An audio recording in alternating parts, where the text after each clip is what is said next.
Coming up on Choppers Politics. As much as people try to be as COVID compliant as possible, you're also trying to run the country, and people kind of brush up against each other essentially, quite hard if you're Matt Hancock. Hello and welcome to the Red Lion Pub in the heart of Westminster. I'm Christopher Hope, chopper to my pals, associate editor for politics at the Daily Telegraph. And this is Choppers Politics Podcast. Well, it's been another topsy-turvy week in Westminster, with partygate back and Boris Johnson once again in the news, alongside concerns too among the very rich about Labour's plans for the wealthy. So this week we'll be talking to Liam Byrne, a former Labour Chief Secretary to the Treasury, about wealth and inequality and what a Labour government might do about it. Oh, and a certain note about there being no money left. Remember that? And Cleo Watson, a former Deputy Chief of Staff to Boris Johnson, who lived through the partygate saga along with other Tory government dramas. She'll be here to discuss her new book, Whips, and a little in on what it's really like working with Cummings. But first, immigration. It's an issue which drove so many people to vote to leave the European Union before the 2016 referendum, and it's back in the news and rising as an issue amongst voters. And this week the government announced a record 606,000 people net came to the UK last year. With me to discuss those figures is Alp Mehmet, Chairman of Migration Watch. Alp, welcome to Choppers Politics Podcast. It's an absolute pleasure. You've come here bearing two pieces of paper because you've been analysing the ONS net migration stats out just a few moments ago. What the ONS say is that last year, 2022, more than 606,000 more people came to the UK than left. That's the net figure. Why is it so high? Well, firstly, I might add that had they been working on the methodology that they used last time round and previously, we'd be talking about a lot more than 606,000. Really? Yes, indeed. How high do you think under the old counting method? I think probably around 750,000. Goodness. At least. Goodness. If not more. What they've done is effectively excluded certain people that they were including previously. But I also think that there's been a little bit of government jiggery-pokery going on, okay. Frankly. Let's dig into that number then. Why and where and how? There's been some news management going on. I mean, you'll note that the government has either encouraged people to think that it was going to be 800,000 to 1 million, and frankly, this year, it may be, who knows, because we're talking about 2022. 2022. What is happening now is, I'm sure, a lot higher than previously. But that aside, the government gave the impression that they were expecting this high number. To be honest, I was a government press officer many years ago, and I know how it works. What they did was have that million figure banded around so that now, whoa, here we are, 606,000. Isn't that wonderful? Well, it isn't, frankly. I'm really still astonished that anyone should be suggesting that a net migration figure of 606,000 is in any way a good thing. It isn't. Okay, before you dig into that number, why could it have been 750,000 under the old counting method? Why is that? Well, still looking at it, but it seems that they've excluded those, for example, who were here but intended to leave. They've suddenly taken those out, saying, well, there's no... intending to leave but didn't leave, is that the point? Well, that is the point. They didn't leave. There are... So in the old days, those numbers were counted, were they, Alp? So the Office for National Statistics is saying, and frankly, we are asking them, what exactly is this and why have you done it? Looking at the figures ourselves, we think that under the old system it was probably around 743,000. Really? But it may be higher, it may be lower, I don't know. This was just a cursory. I mean, as you know, the figures that come out, they're buried in a tome of statistics. I know, and it's very good to have you even on with such short notice.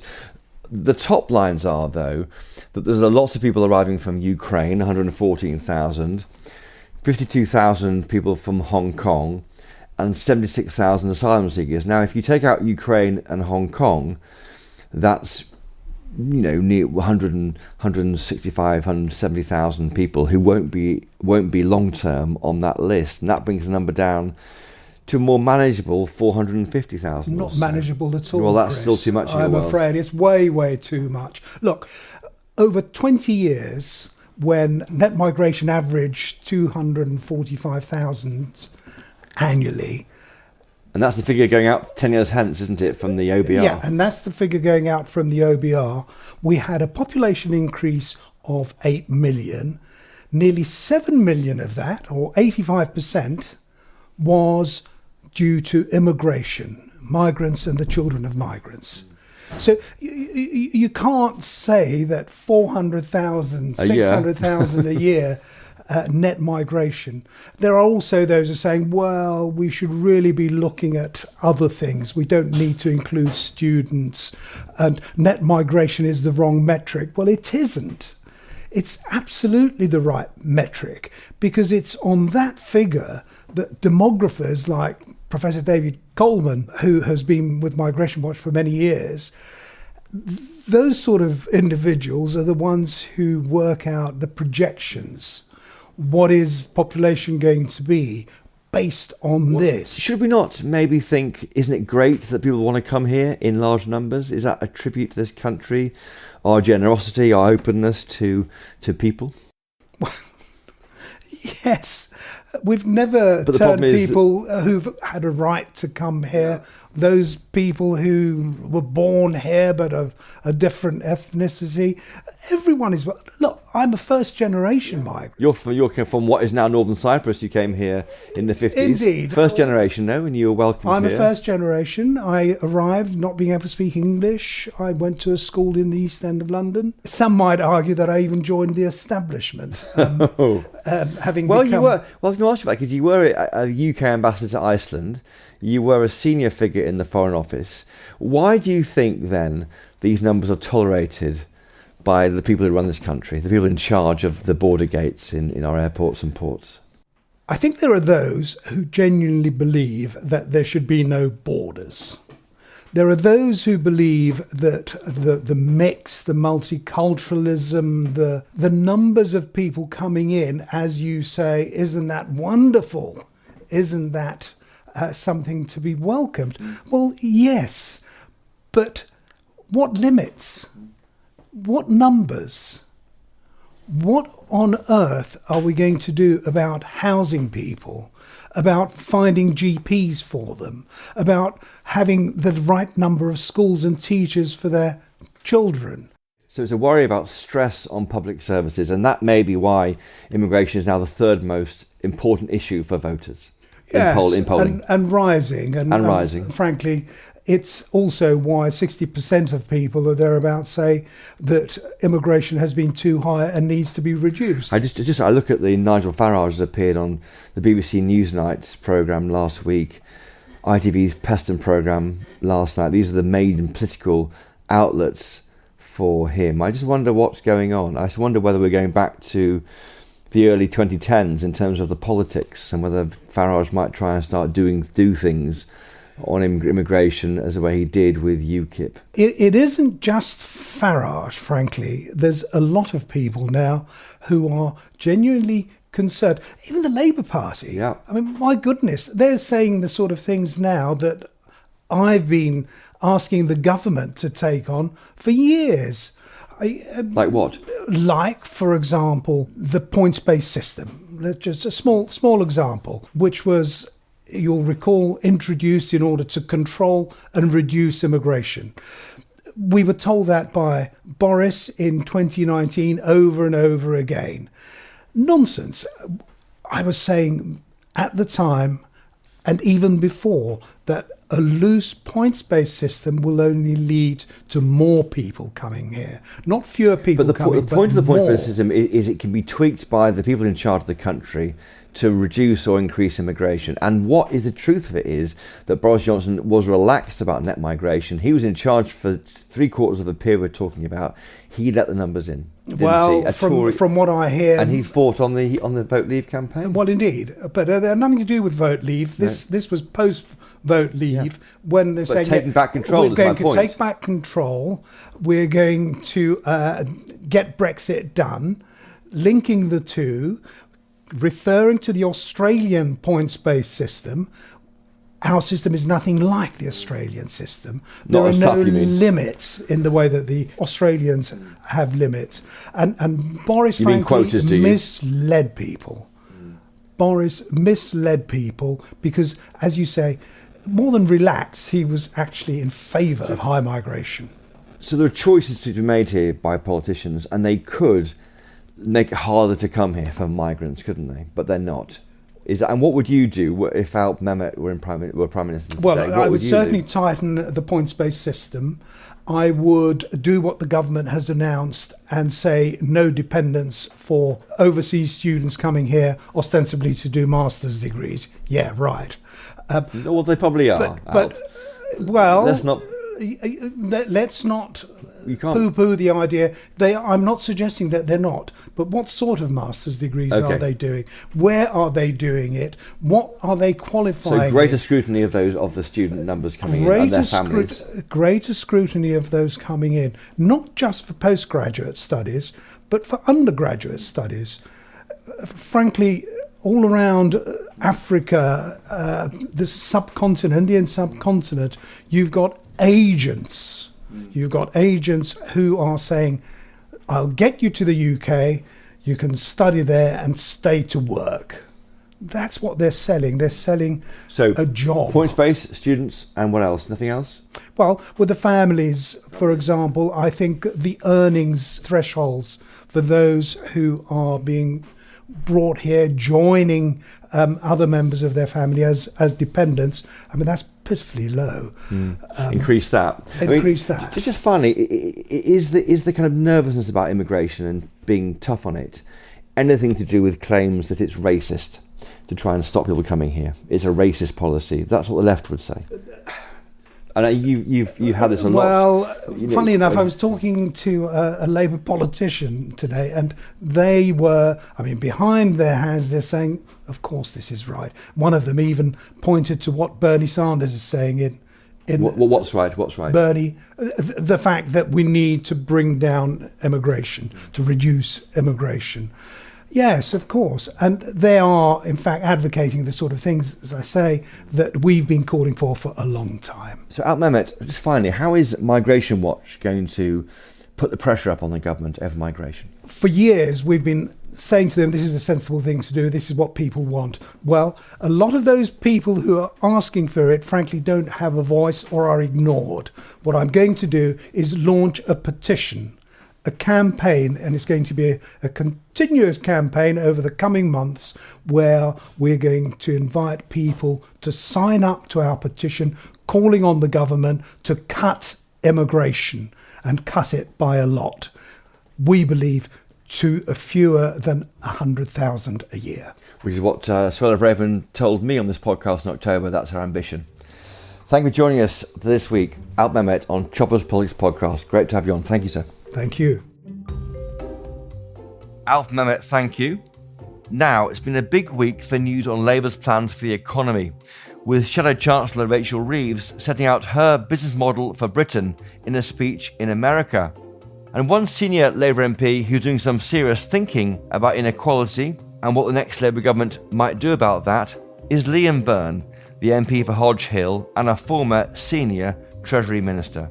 Liam Byrne, welcome to Chopper's Politics Podcast.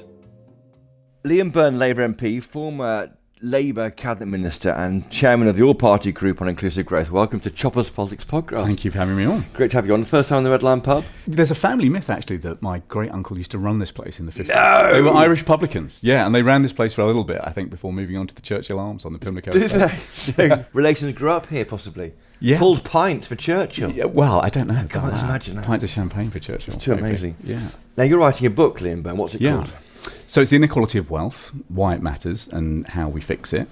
And if there's a big idea, I suppose, at the heart of it, it's that the old ideal of the wealth-owning democracy is pretty much dead in this country. So, both Mrs. Thatcher on the right, but also philosophers on the left, have both said, look, wealth-owning democracy is key to a country where freedom flourishes. But, the truth is that since 2010, the top 1% in the UK have multiplied their wealth by about 31 times everybody else. And, of course, what now has transpired from our polling that we published on Monday is that 40% of people in Britain now think the top 1% have more power than governments. Wow. That's been a huge reversal. 5 years ago when we ran that question, most people said governments are the most powerful. Governments call the shots. Now people think it's the super rich. Pay for lawyers. I mean, are they watching too much Succession? I think, Succession, Above Deck, Below Deck, Dallas Housewives, you name it. Our media is now just sort of full of stories about the super rich behaving badly. And is it real, though? They are held to account. Harvey Weinstein and others are jailed. Yeah, but I think most people worry now that the super rich live in a different world. But I think what troubles people more is how do they build wealth and assets in this kind of economy? And I guess if there's a big economic idea in the book, it's that our economy has been transformed and no one's noticed. So back in the 1970s, the wealth to wages relationship was about 4-1. So the price of assets in Britain was about 4 times national wages. Now it's 10-1. So easy money, £1 trillion worth of quantitative easing. It now means the price of assets are 10 times the average national wages. So if you don't own assets today, it's very hard to get. It's really hard to ever get them. Is that why people think that there's some wealth taxes coming this way if Labour win the election? So I think there has got to be a debate about fair taxes. So Sunday Times Rich List came out at the weekend. You're rebranding taxes as fair taxes. Well, look at it like this. So look, Richie Sunak's published his tax return. That's good. Income of about 2 million. He's paying 21% tax on that. Now, at a time when 1 in 5 people are now paying top rate tax, of over 40%, so nurses, including doctors. Teachers, doctors, senior We police never officers. meant to pay it, were they? Never. We never went to play it. And actually, this is something that Telegraph has really taken aim at, I think. We do now have the highest peacetime tax burden in our history. It's called fiscal drag, isn't it? It's called fiscal drag. When you've got 1 in 5 taxpayers now on top rate tax, but you've got a Prime Minister earning £2 million and paying half that rate of tax, I think you've got to sit back and say, hang on a minute. Isn't it time to restore fairness to the tax system? So the story on the front page of the Telegraph on Thursday morning, reporting that it says Labour's tax raids could cost Britain more than £350 million a year because the wealthy would flee the country. Is that not a risk from this kind of talk of fair taxation? I think you've got to be alive to that. But look, when you've got groups like this new group, Patriotic Millionaires, popping up and saying, it's a group of people, I don't know if you come across them. I have, actually. Who sort of say, look, we're really successful, we've done well, we've been really fortunate in life, but do you know what? Actually, we ought to be chipping in a little bit more. And so the question is always in Britain, is what's fair? And if you've got someone on 2 million paying half the tax rate of a senior nurse or a senior teacher, I think most people in Britain sort of think, hang on a minute, that's a bit Is it time then to lift the tax on capital to the same as tax on wealth? From 20% to 40%, for example. So there's a load of ideas in the mix. So, some people argue that you've got to equalise tax on dividends if you take your money from capital income. There are some on the Jeremy left. Hunt going towards that last November. He did, and of course, it was so radical, it was the policy of Nigel Lawson. Nigel Lawson equalised tax rates on capital gains and on income. So he called it unearned wealth then. He called it unearned wealth, yeah. And he apologised for that in January because the Tory MPs I speak to went bananas because they saw that as a dog whistle. Yeah. And you heard that too, didn't you? And that's that was a kind of wow moment. Yeah, slightly. and you've got to be kind of really careful about this, and you've got to make sure you don't damage enterprise. I I'm an unusual You're an Labour entrepreneur. MP. Yeah. You know, I went to Harvard Business School on a Fulbright scholarship and started a .com when I got back. You know, and I firmly believe that you've got to have incentives for entrepreneurs to invest. I even wrote a book about a history of British capitalism told through 10 entrepreneurs. Well, you are definitely on the new Labour wing of the Labour Party, not on the Corbynista wing. That's true. You know what I mean? You're not from the... But I think, you know, what New Labour got right is a diagnosis of the country, and now the diagnosis has got to be different. You know, the economy has changed fundamentally, and the question has got to be, look, how do you create a wealth-owning democracy today where wealth and opportunity are fairly shared? We're not in the right place there, and we've got to make some changes. And is this getting a good listen from the Labour front bench? We see Rachel Reeves in America making noise this week.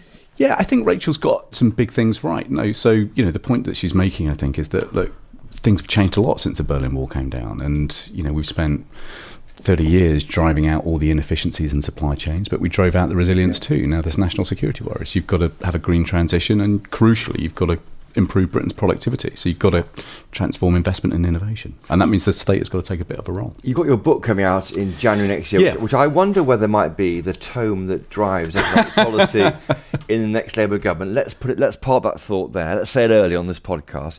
And you developed an idea called the Mead Principle. Briefly, what is that? So basically, the Mead Principle is the notion that you've got to basically share capital and share the returns on capital. And there's a few different ways of doing that. So both on left and right, there are new ideas about sovereign wealth funds, for example. That gives people without much a chance to actually share in higher rates of return. Norway being a case in point. Norway's a really good example. But, you know, people like John Penrose in the Conservative Party have made this case, as well as the IPPR. So I think there's support for both left and right there.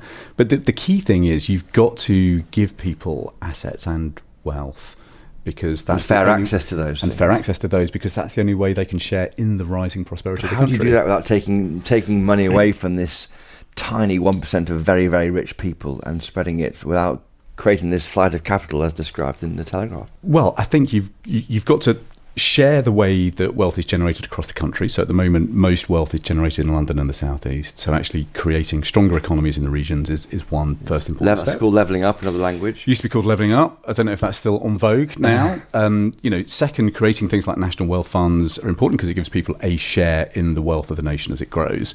But third, there's a big idea in the book which is about universal basic capital. So how do you actually make it easier for people to get their foot on the housing ladder? How do you make it easier for people to pay down their student debt? How do you make it easier for people to save up for a pension? Is that grants, big grants? No, it is about equalising some of the tax treatment. So at the moment, a lot of the tax treatment for savings goes to those on over 100,000. Lion's share of tax treatment is skewed towards those who have already got something. And of course, what that means is for those who have very, very little, actually, you know, they're dealing with scraps. We have ISAs, don't we? So 15 grand a year or so. Yeah, we've got ISAs. But if you look at some of the things that Joe Biden has done, you know, things like help to buy loans are now much more widely spread in America than they are, say, for example, here. David Willett's had a great idea, actually, which is about giving young people a dividend when they get to 25 to help them get a kickstart in life. So there's lots of ideas in the mix, and the book tries to kind of bring it all together in a bit of a system. Now, I've read part of the first chapter of your book, very kindly shared with me, pre-publication. Pre-edit, I should say. Pre-edit. Yeah. Well, it's a very good, it's a good book. Even pre-edit, I would say, it's a good read.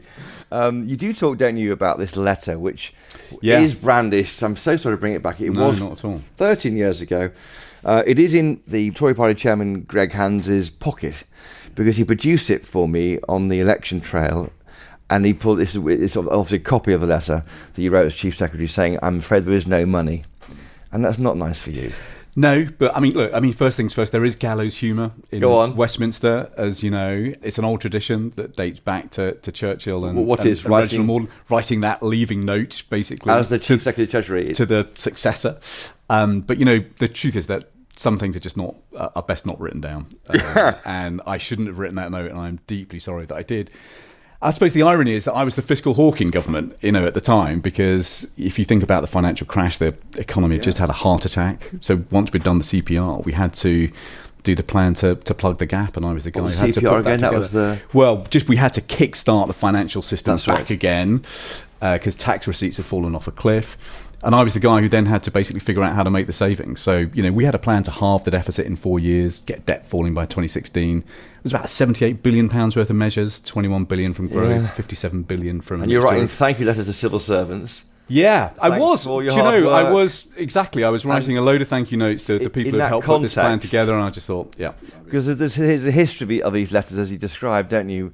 When I think one, But the problem for- Churchill wrote one. Churchill wrote one. Reginald Maudlin wrote one. To Jim Callahan's "Good luck, old cock." Sorry to leave him such a mess. I mean, it is gallows humour. It's not. It's one of the hardest jobs in government. You're doing the kind of the workings below the line. You're getting no glory for it. You're trying to cut things and save money where you can. Yeah, and I just figured out how to save 57 billion quid. 19 billion in tax, 20 billion in efficiencies across departments, 18 billion in capital spending efficiencies. And that had been really quite hard work. And of course, George Osborne said he'd go further, but then put the economy in the slow lane, and so it actually didn't improve on the plan that we left in place. But that letter, though, hasn't brought good luck to people, has it, Liam Byrne? No. David Laws obviously was the first one to flourish it, and then was suspended in an expenses crisis a few days later, lost his seat when David Cameron came to the constituency and waved the note around. Cameron and Osborne obviously tried to use it and then lost, and of course Greg Hands used it and lost over 1,000 council seats. So I think the mistake... it's like the black spot. It's like the curse of Tutankhamun, isn't it? So I think the mistake Mr. Hands is perhaps making at the moment is it is actually the cardinal sin in British politics, which is to treat the British public like fools. So the note is not a kind of lead shield that you can use to stop people seeing into the Tory economic record. These guys, they have put over £1 trillion extra on the national credit card, 80% of that before COVID. Worst living standard rise since the 1950s, highest peacetime tax burden, 5 million people living in There is a poverty. war on, there is COVID on, I mean, in their defence. Yeah, but 80% of that debt rise came before COVID. People aren't stupid, and so they have got some really tough things going on in their lives, and so when they see Mr. Hands play whataboutism, they're just not impressed. Does a little bit of you die every time it's pulled out? Yeah, because it was a stupid thing to do. People It's a in this brutal country, game, though, your game, isn't it? It is a brutal game, and people in this country aren't stupid, actually. They do know what's going on, and they're just not impressed with sort of distraction politics. It does now provoke a national eye roll, I think. Well, listen, Liam Byrne, best of luck with your book. It sounds fascinating. I think it will become an interesting read as the country gets ready for maybe a change of government next year, if the polls are as they say they are. But of course, the Tories think they can win as well, so let's see. Thanks for having me on. Liam Byrne there. Right, do stay with us, listeners. Coming up, we'll be hearing from a former Boris Johnson aide-turned-novelist on why there's ample opportunity for illegal sexual liaisons in Parliament. You won't want to miss that. Right after this. Nigel Farage, This is the most commonest thing done by any government in my lifetime in this country.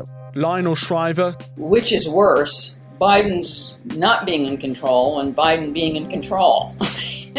Charles Moore, I think if people in general feel that their traditions, culture, history, values, etc. are under assault, they are basically right. My name is Stephen Edgington, and if you're enjoying this podcast, you might like Off Script, a new series from The Telegraph. Provocative conversations with provocative individuals. Each episode I sit down with a world-leading commentator to unpick the ongoing culture wars. Unfiltered, unscripted, and full of free speech.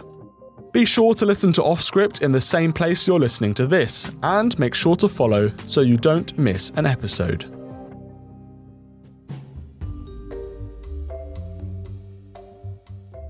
Now, the world of Westminster is often known for scandals, bonking and power grabs, and a new book tries to capture all of those moments and more. And apparently, it's a work of fiction. Cleo Watson is the author of Whips, billed by its publicist as a cross between 50 Shades of Grey meeting House of Cards. She joins me now in the bowels of the Red Lion pub to chat about whether truth really is stranger than fiction. Cleo Watson, welcome to Chopper's Politics Podcast. Thanks for having me. You're looking nervous. You're in the Red Lion pub. You're with mates. What are you talking about? You've got a new book out this week called Whips. The photograph looks a little bit like one of those old Jilly Cooper front pages from the 80s that we probably grew up with. Very Bibles and deliberately riders. so, yeah. Deliberately so, with a red stiletto and a tie hanging off it. But what's your book about? Is it boring about politics? Boring book. Politics? Well, I mean, I couldn't possibly say if those sort of heavy non-fiction tomes are boring or not, but this definitely isn't that. It's actually, although it's kind of set within the staging of politics, Downing Street and Parliament and so on, it's actually about 3 young women who've kind of come into the lobby, into Parliament as a researcher and as a special advisor in Downing Street, and they're all trying to kind of navigate this obviously very strange world. Quite a male world. Quite a male world, although there are plenty of women around, and there are certainly plenty in this book. And I think quite a big theme, and maybe this is how you know it's fiction, is that the women kind of end up coming out on top. Good. Which isn't always the case, I'm afraid. Oh, yeah, sadly that is fiction, but maybe it should happen more often. Is it a bonk buster, to use the 80s vernacular? Because Julia Cooper wrote bonk busters, didn't she? She did, yeah. I mean, there's sex in it for sure. Yes. But I think there's quite a big difference between writing about sex and writing about intimacy. Yes, of course. And this is very much on the kind of side transactional sex. No, not so much, but it's more of sort of watching a sex scene with your parents on telly, that kind of cringe factor, I guess. And so I kind of, it's obviously about MPs, and so I'm trying to kind of bring the reader in on the joke, I suppose. Yes. I note at the end in the acknowledgements you say that you'll be sending a copy of this to your family and friends, edited. Yes, it'll be empty. A pageless book. And how do you life visit? You've been an observer, we'll come to that in a minute, of Boris Johnson's time in government. There's great descriptions there of Chequers, which few of us have seen, but you've been there before. Are those accurate? So I think there's always been a lot of speculation about which character is based on real people and that kind of thing. It is a work of fiction, and although these are kind of the buildings exist, though. You mentioned exactly the building and the staging, I think is absolutely an insider's account. It's a real fly on the wall account, and arguably maybe that's the difference between this and some of the non-fiction stuff, is that I've actually been in the room for it. Yeah. Ironically, you were in the room and wrote fiction, whereas people have written the non-fiction that weren't in the room. Well, they get a lot of first-hand accounts, I guess, but I honestly, I don't think you could. I don't think I would feel that comfortable writing non-fiction about the last few years. It takes a long time to process, get over it, and this is deliberately. I'm sure I'm going to take a wild guess that your listeners are pretty politically engaged, yes, and this is a kind of relaxing holiday read. It's the sort of wait. After reading your kind of Seldons and Shipmans, this is a comfort food for the brain. Can readers read this and go, "Oh, that may have happened"? I deliberately have not done that, but it is to give you a sense of how it felt. So it's definitely drawn off how certain situations felt, but I've deliberately tried not to, include anything that did actually happen. In fact, one of my problems has been I had to take a load of stuff out that did end up happening. Well, I was going to ask that. Has the Cabinet Office read it?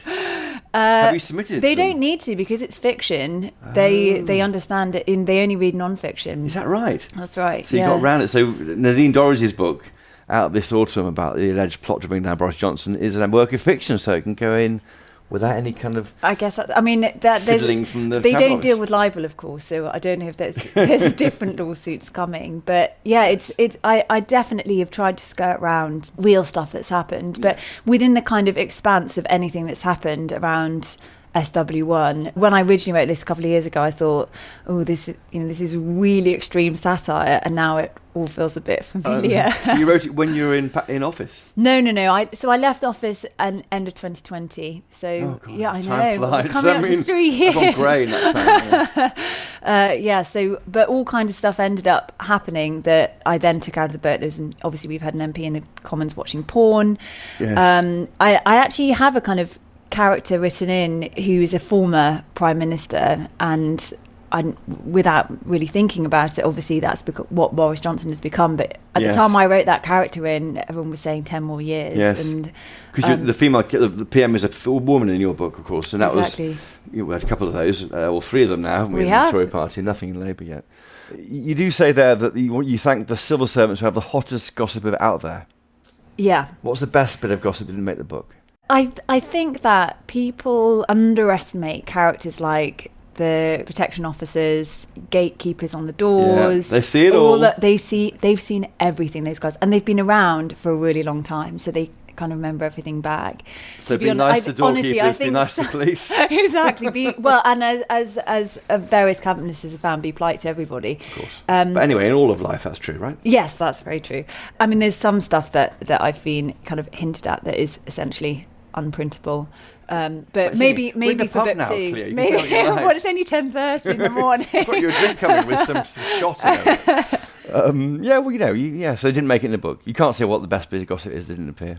Not really. And this is a bit like being told to tell your best joke when you're just totally put on the spot, and You can't think of anything. But, well, you'll have to wait for book 2. What I think is good about the book is that what I find so annoying about anything political in fiction is when it's wrong, I can't bear it, because that wouldn't happen. That isn't there. That's not the House of Commons. It drives me mad, and it could become unwatchable after half an hour if you're watching TV. The books are a bit easier, but even when process goes wrong, as it has in some fictional books, I just go mad. I think, oh, God. So you can't do that. You'll be right, won't you, throughout? Of course. I'll be testing you, Cleo Watson.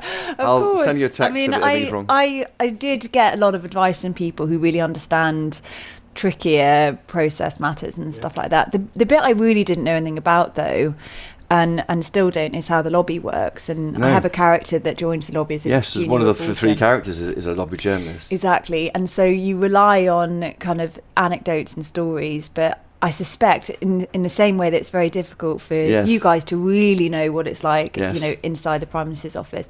I don't know what it's like. But it's called I always call it the iceberg. Yeah. So we see the tip of the iceberg, and you see everything under the water where the real stuff's happening. Yeah, I think that's true. And one of my bits of advice to people starting out is, you think you want to be in the room. Sometimes it's just much nicer not being in there, being ignorant. Not to know. Exactly. That's how the survivor gets through it all. I'm going to ask you about Dominic Cummings. I mean, you're known to us in the lobby as the person who arrived with Dominic Cummings at work. Yeah. You've been photographed. I mean, you're more than that. Clearly, you're deputy chief of staff, but visibly you were seen, weren't you? Walking in, walking out. So you got to know him quite well. What was he like? What's he like? Well, the reason we would come in together is because we live a street over from each other. So you got a cabin very, together, very green, saving green on the environment. And motorbike, pillion. How'd you get in? Well, in the kind of Wallace and Gromit scenario, he would sidecar. Yeah, I'm Gromit for sure. What is he like? I mean, I can see how his public persona puts a lot of people off, but I think he's obviously a very bright person. Kind of working with him sometimes is like playing chess with a sort of grandmaster. He can sort of see so many moves ahead, and actually he does have this sort of Cassandra-like ability to predict things way in advance that are quite unfashionable, that no one particularly wants to listen to at the time. AI is a great example, I guess. What is so challenging is he's just so clear about how things should happen and how things can be done and how systems can be improved. That doesn't necessarily leave a lot of room for people who are kind of fallible and flawed, and not everyone has a PhD in computer science, unfortunately. And it's a grey area politics. It's not always an absolute truth on things, is it? That's part of the problem. And I think it also is it's a really difficult marrying together of people and personalities with policy and data and lots of things he is interested in. And I think most particularly, obviously, MPs get in the way, but they're an important part of our democratic process. Yes. But he was always really great and supportive and loyal to me, but that's often the way. And I think one of the things that is clear is that perhaps Boris didn't have a huge amount of direction, but he's obviously able to communicate with people and connect with people. Dom is incredibly strategic. He had, that 2019 run up to the general election with prorogation, all of it. You were in there. You're in the room. I mean, there you are. That you had the Grandmaster playing his chess, and then you had the spokesperson kind of nailing the messaging, and they were a formidable team. Has he got anything to offer to the party going forward? Is he the government, the Tories? Has he left?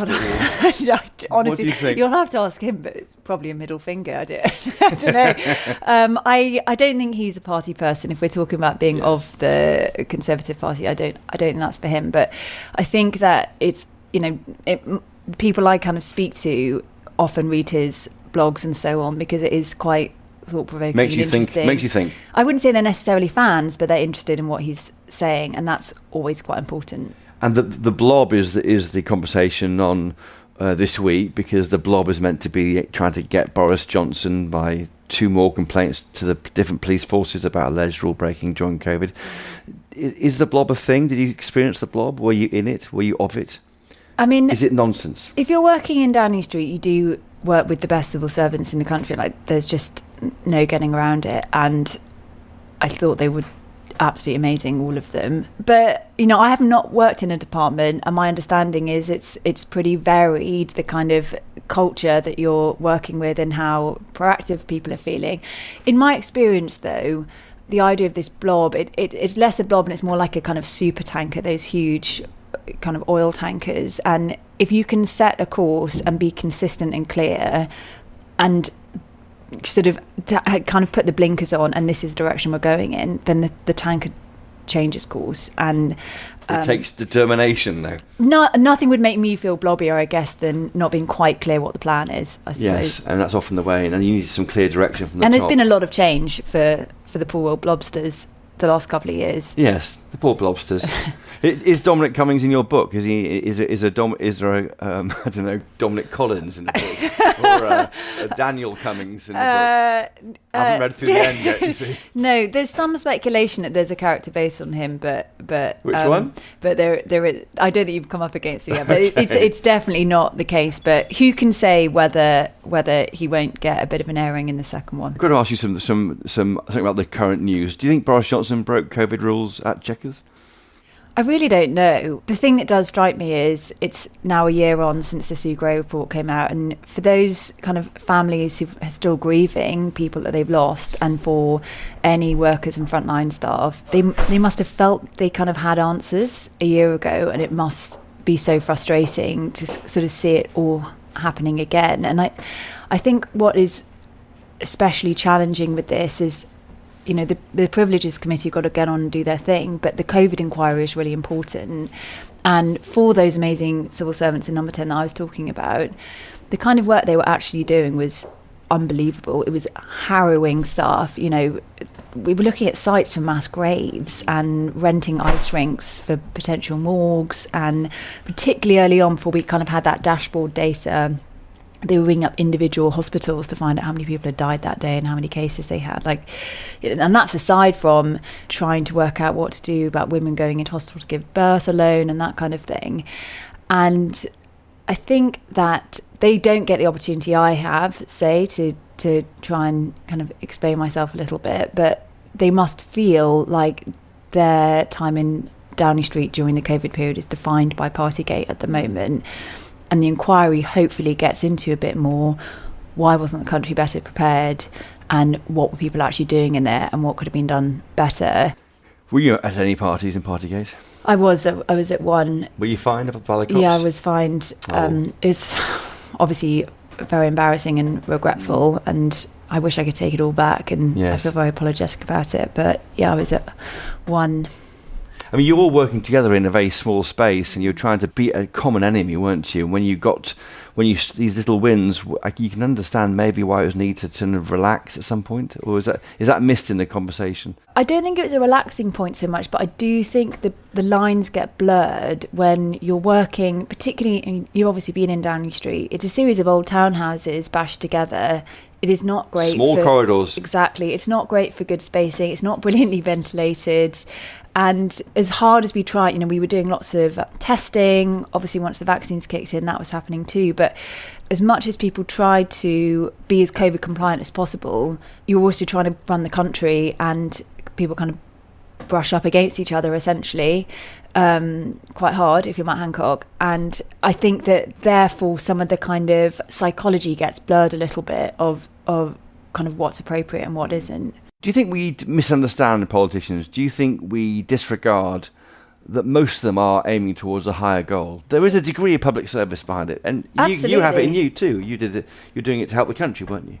Yeah, I mean, this is actually something I try and get into quite carefully in this book. Is that obviously there's plenty of kind of satire about these larger than life existing politicians, largely men, I'm afraid, that I write about in there. But I have these young women characters who are the sort of perfect protagonists and sort of signify a lot of these really good politicians that are around. And you have to see their next chapter to see, know, whether they progress into that field. But there are really serious public servants around. They're hardworking and diligent. And truthfully, and I'm sure you'll agree with this as a journalist, it's the baddies that are more fun to write about. So Cleo Watson, the book is described as 50 Shades of Grey meets House of Cards. Is it the case then that there's a lot of sex happening in Westminster that we don't see much? obviously there's plenty that we do know about, but I think what I really wanted to highlight was that there's opportunity for it to happen. For example, there's this particular scene at Chequers when the sort of beleaguered Prime Minister invites all her MPs to come for a kind of barbecue and to partly get them away from everybody. There's no phone signal, so people like Chris Hope can't bring them up and find out what's going on. And she's there doing a very serious speech, and then upstairs there's a couple in flagrante. And what occurred to me is that, I have been to Chequers a couple of times, and MPs do get invited, and there is essentially ample opportunity for this kind of stuff to happen. And the sort of juxtaposition, obviously, of being there with Theresa May when she was trying to get her Brexit deal over the line, and the idea of these people sort of running off upstairs, away from their families, with work colleagues, country house, a bit giddy on the excitement. on the elderflower cordial, and Parliament's like that too. It's it's full of little nooks and crannies, and I'm sure, like lots of other industries, you don't quite know what lies underneath. Well, on that note, Cleo Watson, author of Whips, out this week. I can fully recommend it. It costs £20 from all good bookshops. Thank you for joining us this week on Chopper's Politics Podcast. Thank you so much. Well, that's all for this week's Chopper's Politics Podcast, listeners. Thank you to my guests this week, Liam Byrne, MP, Alp Mehmet, and Cleo Watson. Thank you to my producers, Louisa Wells, Giles Gear, and Andy Watson, without whom, well, I'd just be talking to myself in an empty pub. But most importantly of all, thank you to you for listening. I really appreciate it. For more insights into the wonderful world of Westminster, please do sign up to my daily Choppers Politics newsletter. It arrives straight in your email inbox every weekday, and the link for that will be in the show notes for this episode. And don't forget to read my weekly Peterborough Diary gossip column out every Friday, online at 7 p.m, and in Saturday's copy of the Daily Telegraph. And as always, I beg you, I implore you, please do buy a copy of the Daily Telegraph if and where you can. I know you won't regret it. Until next time, though, from here in the Red Lion pub, cheerio.